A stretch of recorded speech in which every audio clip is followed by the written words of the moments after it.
শুভ সকাল বন্ধুরা। আর আমার এই ভিডিওটা যে বা যারা যেখান থেকেই দেখছো নিশ্চয়ই তোমরা ভালো আছো। আর আমিও তোমাদের ভালোবাসা ও আশীর্বাদে ভালো আছি। তো অল্প একটু ঠান্ডা লেগেছে, সেই জন্য আমার না গলার আওয়াজটা একটু অন্যরকম লাগবে, তাই প্লিজ তোমরা একটু মানিয়ে নিবে। আর ভিডিও শুরু করার আগে বড়দের জানাই প্রণাম, ছোটদের জন্য রইল অনেক ভালোবাসা।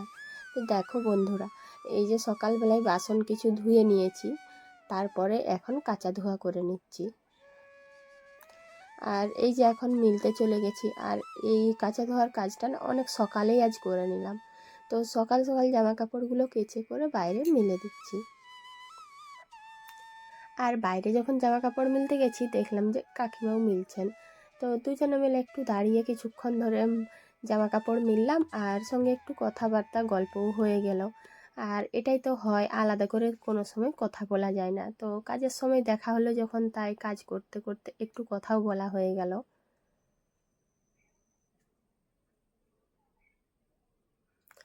আর জামা কাপড়গুলো মিলে দিয়ে এখন চলে এসেছি। তো মোটামুটি আজ আবহাওয়াটা খুব সুন্দর আছে, প্রচণ্ড রোদ দিয়েছে।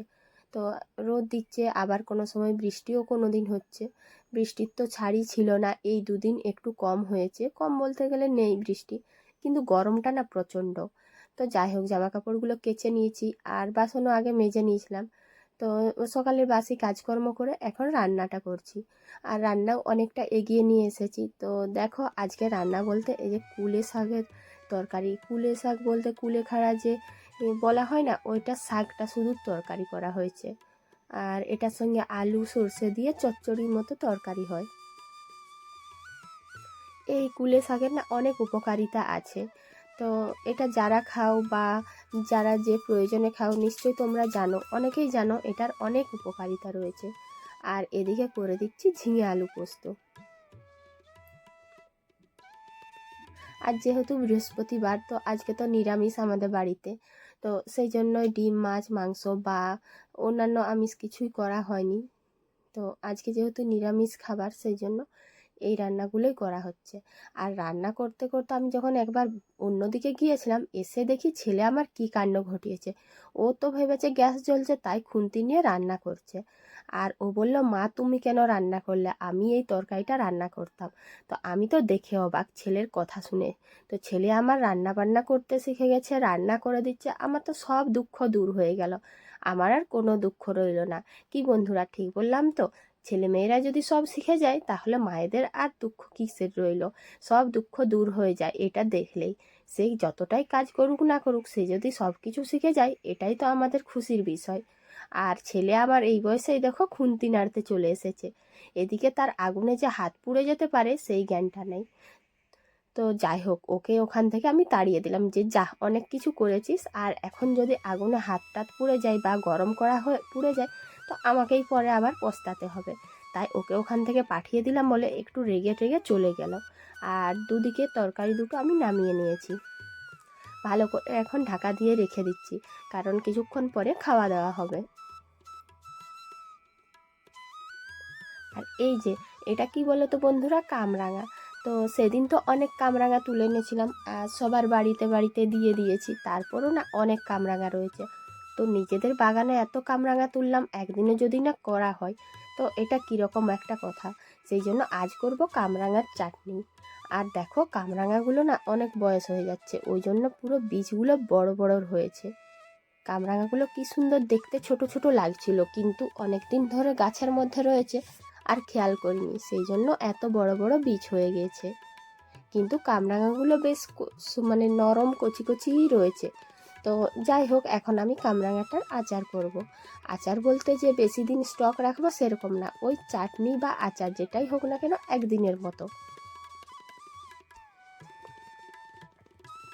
এরপর যেভাবে চাটনি বসানো হয় সেইভাবে পাঁচফোড়ন আর দেওয়া হলো, না লঙ্কাটা আজকে দেওয়া হয়নি, তার কারণ কি, যে যদি ছেলেকে খাওয়াতে পারি চাটনিটা, সেই জন্য আর আমি লঙ্কা দিইনি। তবে অল্প পরিমাণে লঙ্কা কিন্তু চাটনিতে দেওয়া যেতে পারে, আমিও দিই অন্যদিন, তবে আজকে আর দিলাম না।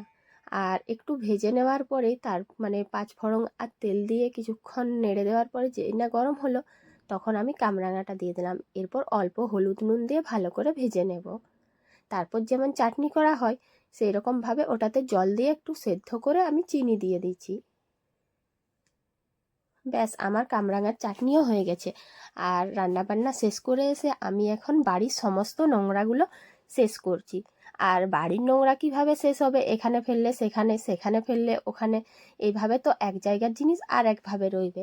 হয়তো কোনো সময় বাড়িতে নোংরাটা রইলো, সেটা পরিষ্কার করে বাইরে, তাহলে বাইরে নোংরা রইলো। তো পুরোপুরি নোংরাটা শেষ করার জন্য এইটাই একমাত্র উপায়, সব নোংরাকে পুড়িয়ে দিতে হবে। আর দেখো বন্ধুরা, কদিন ধরে বৃষ্টি হচ্ছিল বলে না এখানে সেখানে বিভিন্ন পলিথিন কাগজ রয়েছে, তো সেই জন্যই আমি আজকে সব কিছু এক জায়গায় রেখে পুড়িয়ে নিচ্ছি। আর কিছু কিছু জিনিস না জল লেগে আছে, সেই জন্য একটা লাঠি নিয়ে ভালো করে পুড়িয়ে দিচ্ছি। তো জানো তো বন্ধুরা, এই জলের জন্য প্রথমটাতে খুব ধোয়া হচ্ছিল, আর এই আগুনে পোড়াতে যে এতক্ষণ না ধৈর্য থাকে না, তো শেষে দেখলাম ভালো করেই জ্বলে গেল। তো সেই জন্য সমস্ত পলিথিন আবার আগের দিনের যত পাতার টুকরো ছিল সব কিছু একসঙ্গে দিয়ে দিয়েছি। আর কিছুক্ষণ পরে দেখলাম বেশ ভালোই জ্বললো, মানে এতটাই বেশি জ্বলছিল যে আগুনের তাপের না পাশাপাশিই যাওয়া যাচ্ছিল না। তো একটা একটা করে কিছু কিছু সাইডের সমস্ত যে নোংরাগুলো ছিল সবগুলোই দিয়ে দিচ্ছিলাম।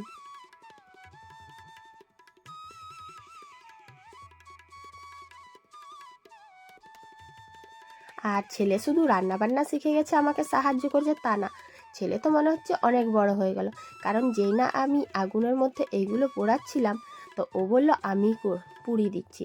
তো আমি তো ওর কথা শুনে অবাক হয়ে যাচ্ছি, আজকে শুধু অবাকেরই দিন। ও বলছে মা দাও, তোমার আগুনের তাপ লাগছে, ভালো লাগছে না, আমি সব পুড়িয়ে দিচ্ছি। ও তো একটা প্রথমে লাঠি ধরেও নিয়েছিল, তারপর বললাম যে না বাবা, তুই আগুনের সামনে আসিস না, কারণ ছোট বাচ্চা, কোথায় কি কখন হয়ে যাবে।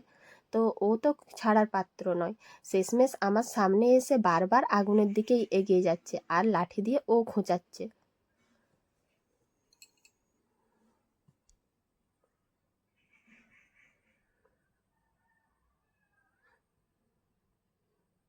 কিছুক্ষণ পরে আগুনের আঁচটা কত দূর উঠেছে দেখো বন্ধুরা, মানে অনেকটা উঁচুতে চলে যাচ্ছে, প্রায় সব কিছুই আগুনে পুড়ে যাচ্ছে। আর এদিকে দেখো ছেলে তো শেষমেশ ঢুকেই যাচ্ছে আগুনের ভেতরে, ওই নাড়বে, ও নাড়চাড় করে আগুনটাকে আরও বেশি জ্বালাবে। কাগজপত্রগুলো ও বলছে আমি কুড়িয়ে কুড়িয়ে আগুনে দেবো, তো বললাম যে আর তোকে করার দরকার নেই, আমি করে নিচ্ছি। তো আজকের ব্লগটা বন্ধুরা এখানেই শেষ করছি, পরের দিন আবার দেখা হচ্ছে।